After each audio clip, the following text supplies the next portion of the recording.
சிவந்தி academy Tiruchendur SBI PO-வுக்கான சிறப்பு online பயிற்சி வகுப்புகள் நடைபெறுகிறது. ஷூரிட்டி கொடுக்காததுனால இன்னைக்கும் செந்தில் பாலாஜி அவர்கள் ஆஜராக மாட்டார் அப்படிங்கிற ஒரு செய்தியை நம்ம பார்க்கிறோம். இதற்கான வாய்ப்புகள் மிகவும் குறைவு அப்படிங்கிறத சொல்லப்பட்டிருக்கு. கூடுதல் தகவல்களோட செய்தியாளர் சாலமனும் இணைஞ்சிருக்காரு. சாலமன், இன்னும் நீதிமன்றம் சொல்லியிருந்த அந்த ஷூரிட்டி கொடுக்கலன்னு சொல்லப்படுதா? என்ன தகவல்? தமிழக வெற்றி கழக MLA-க்கள் பேரம் பேசப்பட்ட விவகாரமானது தற்போது சூடுபிடித்து அடுத்தடுத்து கைது நடவடிக்கையானது மேற்கொள்ளப்பட்டு வருகிறது. குறிப்பாக இதுவரை 12 நபர்கள் திருவல்லிக்கேணி போலீசாரால் கைது செய்யப்பட்டிருக்கிறார்கள். இதுல தற்போது அதாவது ரீசெண்டாக கைது செய்யப்பட்ட 3 நபர்களுக்கு 2 நாட்கள் கஸ்டடி எடுத்து திருவல்லிக்கேணி போலீசார் இன்று முதல் விசாரணையை துவக்கி இருக்கிறார்கள். இவர்களுக்கு பின்புலமாக யார் யார் இருக்கிறார்கள் என்ற கோணங்கள்ல இந்த விசாரணையை தீவிரமாக திருவல்லிக்கேணி போலீசார் மேற்கொண்டு வருகின்றனர். அந்த வகையில இதுல சென்னை காவல்துறை அளித்த ஒரு பிரஸ் நோட்ல இதற்கு முன்னாள் அமைச்சரான செந்தில் பாலாஜி மற்றும் அவரது சகோதரரான அசோக்குமார் ஆகியோரோட தூண்டுதலின் பேரிலேயே இந்த தாவேகா MLA-க்களிடம் பேரம் பேசப்பட்டதாக ஒரு குற்றச்சாட்டை காவல்துறை சார்பில் அளித்து அதற்கான பிரஸ் நோட்டும் வழங்கப்பட்டிருந்தது. இதற்கிடையே தான் செந்தில் பாலாஜி மற்றும் அவரது சகோதரர் அசோக்குமார் ஆகியோர் தரப்புல நீதிமன்றத்துல முன்ஜாமீன் கோரி அவர்கள் ஒரு பெட்டிஷனை ஃபைல் செய்தனர். அதன் அடிப்படையில அவர்களுக்கு நிபந்தனையுடன் முன்ஜாமீனானது வழங்கப்பட்டது. குறிப்பாக அந்த நிபந்தனையில என்னவென்றால் 15 நாட்களுக்குள்ள 25,000 ரூபாய் என்ற பெயர்ல ஷூரிட்டியை உடனடியாக சப்மிட் செய்ய வேண்டும் எனவும் அதன் அடிப்படையில அது அடுத்தபடியாக திருவல்லிக்கேணி காவல் நிலையத்துல காலை 10:30 மணிக்கும் அதே போன்று மாலை 5:30 மணிக்கும் இருவேளை அவர்கள் ஆஜராகி விசாரணை அதிகாரி முன்பு கையெழுத்திட வேண்டும் எனவும் தெரிவிக்கப்பட்டிருந்தது. குறிப்பாக அந்த 15 நாட்கள் கால அவகாசமானது நீதிமன்றம் மூலமாக செந்தில் பாலாஜி மற்றும் அவரது சகோதரரான அசோக்குமாருக்கு வழங்கப்பட்டிருக்கக்கூடிய நிலையில வெள்ளிக்கிழமை மாலை தான் அந்த நீதிமன்ற நிபந்தனை ஜாமீனுக்கான ஒரு உத்தரவு அந்த நகலானது அவர்களிடம் கையில் கிடைத்திருக்கிறது. அதன் அடிப்படையை பார்த்தோம் என்றால் அன்றைய வெள்ளிக்கிழமை மாலையில் இருந்து தற்போது வரை 6 நாட்கள் மட்டுமே ஆகியிருக்கிறது.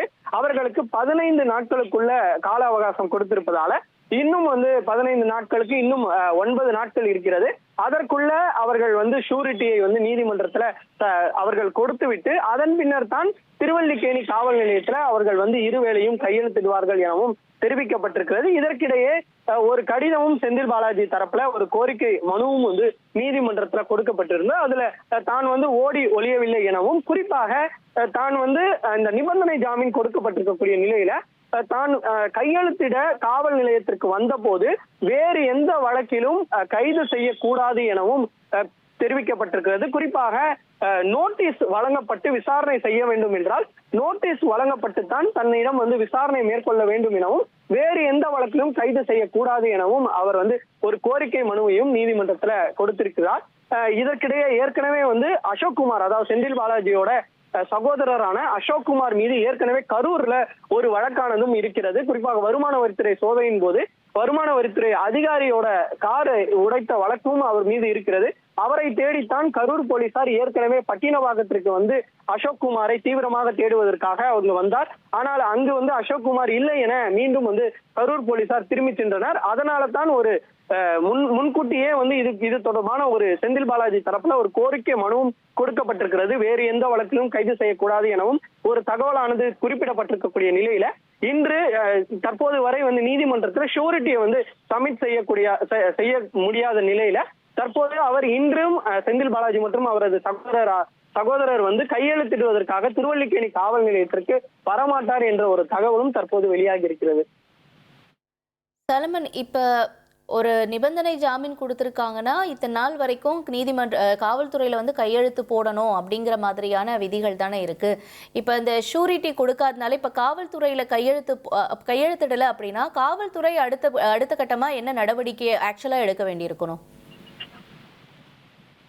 நிபந்தனை ஜாமீன் கொடுக்கும் போதே நீதிமன்றம் ஆர்டர் காப்பில தெளிவாக குறிப்பிடப்பட்டிருக்கிறது. அதாவது 15 நாட்களுக்குள்ள தான் இவர்கள் ஷூரிட்டியை சப்மிட் செய்து திருவல்லிக்கேணி காவல் நிலையத்துல கையெழுத்திடுவார்கள் எனவும் அதுல தெரிவித்திருக்கிறது.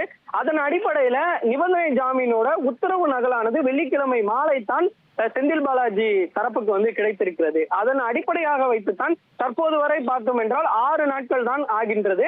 அவர்கள் 15 நாட்களுக்குள்ள எப்போது வேண்டுமானாலும் சென்று ஷூரிட்டியை வந்து நீதிமன்றத்துல கொடுத்து விட்டு அதன் பின்னர் தான் அவர்கள் வந்து திருவல்லிக்கேணி காவல் நிலையத்தில் ஆஜராவார்கள். ஆனால் இது நாள் வரை 6 நாட்கள் தான் ஆகிறது. அதனால அவர்கள் 15 நாட்களுக்குள்ள எப்போது வேண்டுமானாலும் சென்று நீதிமன்றத்துல ஒரு ஷூரிட்டியை காண்பித்து 25,000 பணத்தை வந்து செலுத்திவிட்டு அதன் பின்னர் தான் திருவல்லிக்கேணி காவல் நிலையத்துக்கு வந்து காலை மற்றும் மாலை என இருவேளையில கையெழுத்திடுவார்கள்.